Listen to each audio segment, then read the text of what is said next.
Every 10 years, the 50 states redraw their political boundaries based on population changes. Some states can gain seats in Congress, others might lose some. The process is almost always messy as state parties try to secure an edge for the decade to come.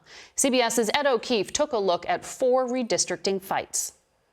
In 4 big states this year, 2 red and 2 blue, Democrats and Republicans couldn't agree on a redistricting plan, so courts were asked to intervene. New York's highest court tossed out a map drawn by the Democratic-controlled state legislature, saying lawmakers did an end run around a nonpartisan commission. New York lost 1 House seat in the census, and although Republicans currently hold 8 House seats, the new map drawn by Democrats would have made it difficult for Republicans to win more than 4. They're trying to silence the voices of the people in this district. The court has appointed an official to draw up yet another map due this month. In Illinois, after the state lost a House seat, Democrats eliminated 2 districts where Republicans were expected to win.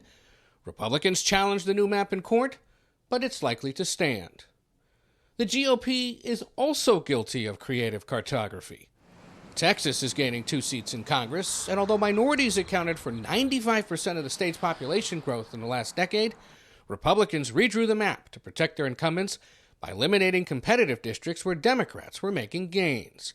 The Justice Department and civil rights groups sued. Texas's redistricting plans will dilute the increased minority voting strength that should have developed from these significant demographic shifts. And in Florida, which also gained a House seat, Republican Governor Ron DeSantis insisted state lawmakers draw a map that eliminated a historically black congressional district, stretching from Jacksonville to Tallahassee, potentially giving Republicans 4 more seats. We are not going to have a 200-mile gerrymander that divvies up people based on the color of their skin. That is wrong. Democrats have filed suit, but they're running out of time before November's elections. The black population in Florida that lives north of the I-4 corridor, their voices will be diluted.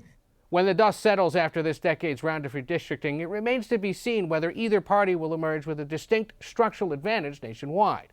Now, whether the new lines are fairly drawn, well, that's a matter of political preference. For Face the Nation, I'm Ed O'Keefe in Washington.